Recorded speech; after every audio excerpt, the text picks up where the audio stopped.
Hello, we are a small group of young people who have spent 4 days preparing and delving into the legacy and refurbishment of the iconic and prestigious Porthcawl Grand Pavilion. Hi, I'm Cameron. Hi, I'm Evie. Hi, I'm Oscar. Ewan. We are the iBroadcast team that has prepared this video for you today. We have been fortunate to have interviewed 4 very important people with strong connections to the pavilion. They are Roger Burnell, Terry Arnold, Kelly O'Neill, William Hughes. But before we take a closer look at these interviews, let us take you through some of the history of the Porthcawl Grand Pavilion.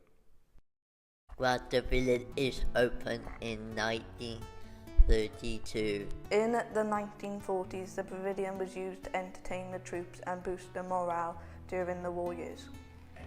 The 1950s saw major events such as the Transatlantic Concert in 1957, as well as the Miners' Eisteddfod. The Miners' Fortnight became an integral part of the South Wales holiday scene in the 60s. Families would flock to the pavilion to watch shows that included, around this time, famous singers like Billy J. Kramer. Stan Stennard started to produce his fantastic shows and pantomimes during the 1970s. The 70s also saw the introduction of bathing beauty contests. In the 1980s, a wide range of performers graced the stage at the pavilion, including Rob Brydon and Ruth Jones. Wrestling, dance and ballet became more of a feature, and many choirs performed there. In the 1990s, the pavilion developed office space and a cafe. There was also a visit from the then Prime Minister, John Major. The first ever Elvis Festival came to Porthcawl in 2004, and more varied events started to take place at the pavilion, including local talent in the form of Bridgend Youth Theatre. In 2015, management of the pavilion was taken on by the Arwen Trust. This era saw performances from the likes of Catherine Jenkins, Cerys Matthews, Jason Donovan and Max Boyce. The 90th anniversary of the pavilion was celebrated despite the COVID pandemic, but there are even more exciting times to come with the redevelopment of this historic building. Someone who has a lot of historical attachment with the pavilion, both as a spectator and as a teacher and director, is Roger Burnell. So Roger, one of my first questions I have to ask is, what is your fondest memories of working in the pavilion? Oh, fondest memory.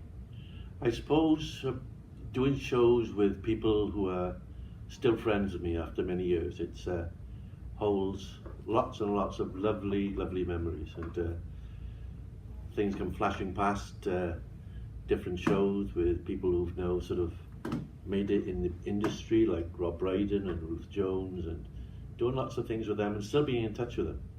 And the pavilion still means a lot to them as well, you know. Is there anyone else who you've talked to? Oh, there've been lots. I saw one programme there actually, which is a show called Funny Girl. And the girl who's Funny Girl, she was only 16. Yes. And she went on to star in a show called Stella with Ruth Jones actually. Oh, yes. So Karen Palada, and she's come back from Spain recently and now lives in Porthcawl. And we go to the pavilion, we have a cup of tea and think about those times in the past, which are lovely, of course. What's your favourite show in the pavilion, the theatre? I suppose I've got lots of favourite shows. It'd be difficult to pick one. I like Oliver. I like West Side Story. And I did one show which is a little bit different called My Fair Lady with Ruth Jones, which was a lovely show, very different sort of show. But it's been lots, as you know, you've been in shows yourself, and it's we do lots of exciting shows, and each one is different, isn't it? And unique. Has there been a decade where you would say that the pavilion was at its best? That's a really good question. I think the pavilion's gone through different decades. Remember when I was your age, or a bit younger than you actually, I used to go there and watch bands. So there'd be bands that were big in the time, like The Who, The Animals, Amen Corner, and I would go in the summer to the pavilion to see those bands. There wasn't so much shows then. This is back in the 60s, which is a long time ago. But then things developed. Summer shows developed in the 70s and 80s, and lots of other things are now happening, or were happening, and will happen in the pavilion, which are really, really exciting. So every decade has been a growth, I think. Next, we spoke to Terry Elmeld, a volunteer at the Grand Pavilion. What made you think of volunteering there? I found myself on my own. So about 6 months after that, I saw a poster for volunteering in a pavilion, and I wanted something to do, and so I thought I would do that. Sad to see it being shut down for 2 years, or? No, I wouldn't say sad. I mean, I'm going to miss it. But then saying that, at the end of the day, you know, when it will be much better when it's opened. So looking forward to that. Do you see yourself going back when it reopens? Yes, yeah. Former operations manager Kelly O'Neill joined us to answer some questions about the pavilion. So how long have you been in Philippines? I started in the Grand Pavilion in 2012, and I was sort of a finance officer. And then about 3 or 4 years later, I was promoted to become the operations manager, and then later the general manager. So all in all, I've been connected with the theatre for 12 years. The only time I really watched shows was when I came as a customer.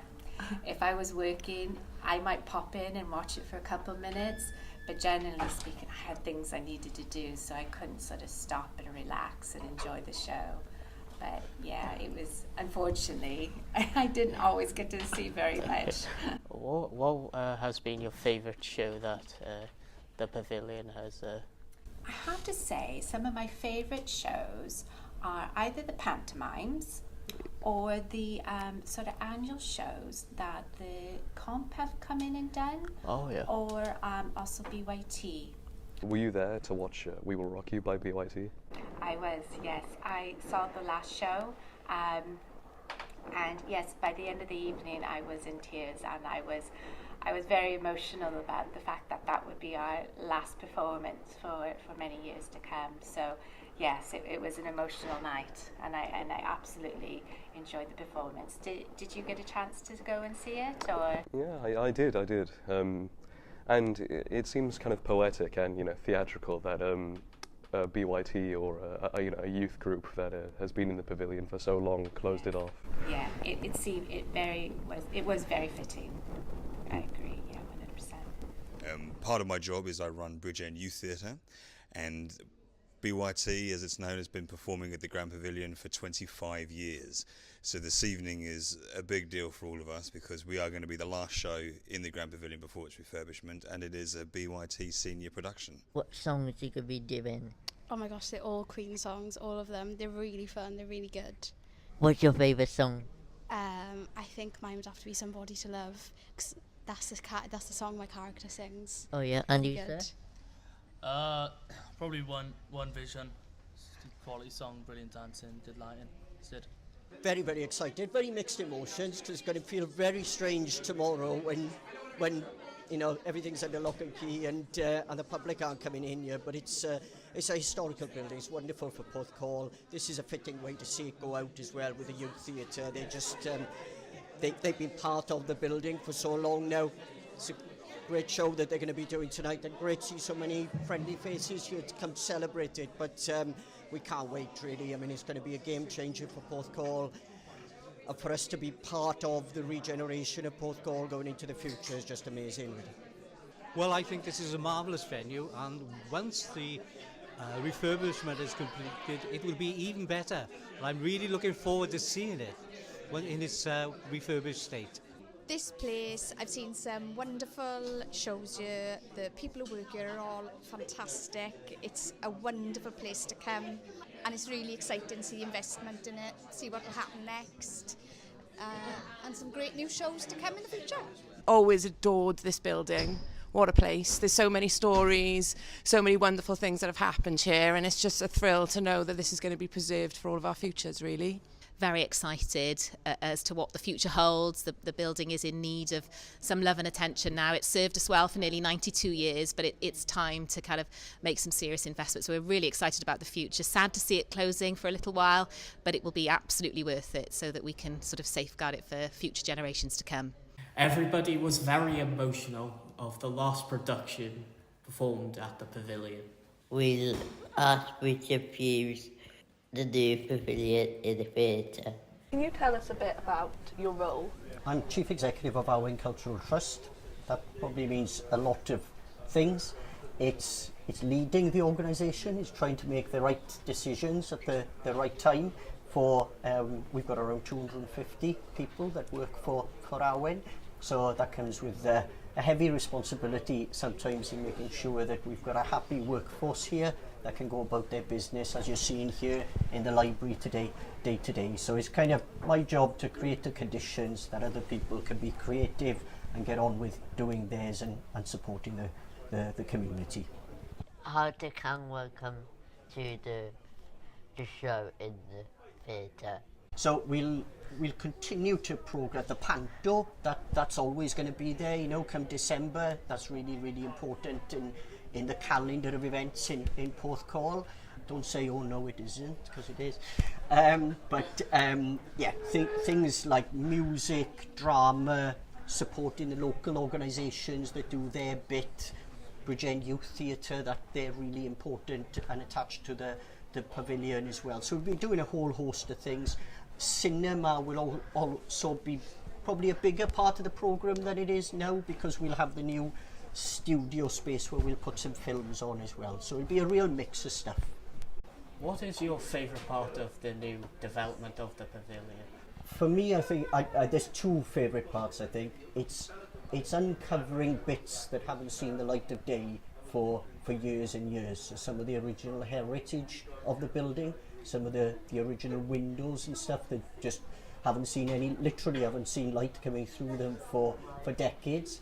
I think that and the new studio theatre. So it's something we haven't got at the moment. I think it's something that's going to be really valuable for local groups, but also for people like Bridgend Youth Theatre and stuff, to have their own dedicated space to rehearse and perform in a slightly more intimate environment. So that's really exciting, having that new space. But I'm going to love seeing all the heritage kind of being brought back to life. Where did you get the funding for it, and how much did it cost? So the budget for the project is just short of £20 million. Sounds a lot of money, but it's probably not when you consider everything that we need to trying to achieve. Just over 17 million of that comes from the UK government's Levelling Up Fund, and then the shortfall, which is still quite a large amount of money, over £2 million, is coming from Bridgend County Borough Council. And what is the impact you hope for with this? First of all is to secure the building's future for another century. That's the first, because by doing that, the other bits of the jigsaw fall into place. If the building's there, then we fill it with people. One thing we've noticed is the building's been shut and the works have started. Without people in the building isn't anything, really. It's then about getting the people back in. It's the impact it'll have locally. You know, people feel a sense of purpose and belonging to the building. It'll bring visitors in. We're going to have so much more capacity for conferences, even, you know, kind of political party conferences that used to be held there many years ago.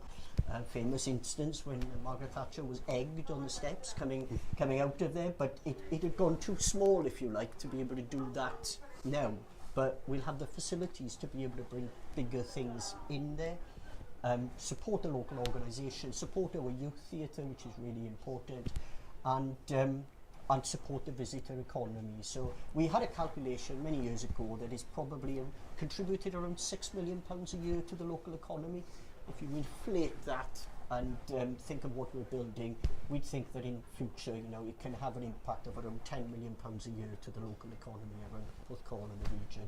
That's not insignificant. That's very substantial, especially with the other works around the town, for example. Yes, and I think that's how we're seeing it, and certainly the council, that it's a big part of the jigsaw, but if you add that on to everything that's going on in Cozy Corner, the regeneration plans for Salt Lake and so forth, and Sandy Bay, you can see what can happen in Porthcawl, the potential that's there, and we're right in the middle of it. Do you think that when the entire building is refurbished, it will lose some of, say, the charm or nostalgic feeling that people have for it? Hopefully not at all, because I think what we're actually doing is bringing more of the nostalgia back by uncovering things that people haven't seen for years and years. The architects, their heritage is specialists in doing this stuff, and I think what we're going to see is it being enhanced rather than taken away. So it's not going to be some glossy, new-looking thing. It's the Grand Pavilion that's at the heart, and those key areas of it, the main auditorium, the frontage, all of that is protected and listing, so we're kind of making that look even better than it has been. So there are lots of different additions. Is there anything that will be gone or taken away? No, I can't think of anything other than a few car parking spaces, maybe, as we're just going out, to create new facilities in some areas. We're actually just adding, and nothing is being taken away. So after 92 years, the curtain has finally come down on the Grand Pavilion in its current form. It's been 92 years of music, drama, performance and memories. The curtain will open again. It will be Act 2 for the Grand Pavilion in Porthcawl. To start the new era. iBroadcast!